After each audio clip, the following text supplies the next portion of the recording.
Joining me now to talk more about the global trends in smoking and the efforts to curtail it is Joanna Cohen. She's the director of the Institute for Global Tobacco Control at Johns Hopkins University in Baltimore, Maryland. Welcome to the show, Joanna. Thanks, Elaine. Do you see tobacco use on the decline worldwide? Unfortunately not. Tobacco use is still increasing worldwide, and we see 80% of smokers in low and middle income countries around the world. What do you see as far as the efforts to curtail it? We're seeing a lot of regions instituting these bans. And what about these regions traditionally known for heavy use, instituting bans in public places, for example, in London? Do you think that's been successful at all? Smoke-free public places are a great way to save lives. We just heard about the new Russian law that's coming into effect. Vietnam is just passed legislation as well. And then countries like Turkey have done really well with smoke-free and other tobacco control policies to reduce smoking.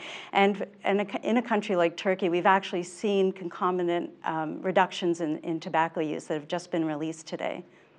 Why the turnaround, do you think? Well, I think people are realizing how harmful tobacco products really are, and the stranglehold from big tobacco is slowly lifting. You know, it's a real tragedy because every single death from tobacco products is completely preventable. There's no reason that anyone has to die from tobacco products. We currently have almost 6 million people worldwide dying from tobacco products each and every year. In your opinion, when you see jurisdictions and countries instituting these bans and these new laws, how long do you think it takes before you actually see some sort of positive effect or outcome from that?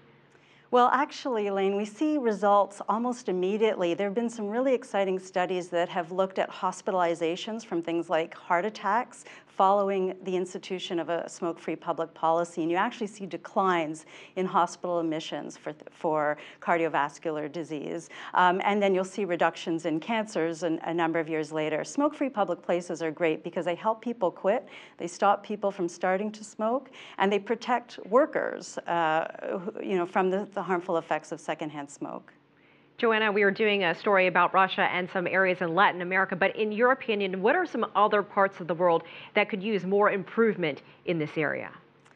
Well, there are many countries that still need to improve their smoke-free laws and other tobacco control policies. China's one that stands out, unfortunately.